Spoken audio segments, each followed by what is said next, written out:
আমি বাংলাদেশ জামাত ইসলামীর পক্ষ থেকে আপনাদেরকে এই বলে আশ্বস্ত করতে চাই, আর এই মন্দিরে আপনাদের কোনো বাড়ি ঘরে একটা ফুলের টোকা আসার আগে যেন আমাদের নেতা কর্মীদের রক্ত সেখানে প্রবাহিত হয়।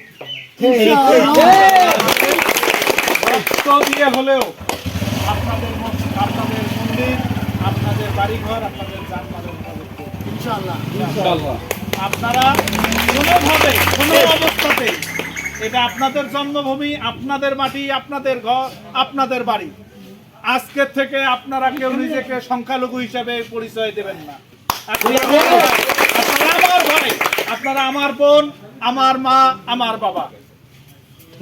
আপনাদের অধিকার আছে এদেশে আপনার ধর্মীয় স্বাধীনতা বজায় রেখে আপনার এই জমিনে চলাফেরা করা। আমরা আপনাদেরকে আশ্বস্ত করতে চাই, আমরা আপনাদেরকে শুধু আশ্বস্ত না, আমাদের টিম কাজ করতেছে, ছেলেরা কাজ করতেছে, আপনারা তাদেরকে একটু সহযোগিতা করবেন। যেখানে সমস্যা থাকবে আমাদের ছেলেরা সেখানে ছুটে যাবে ইনশাআল্লাহ।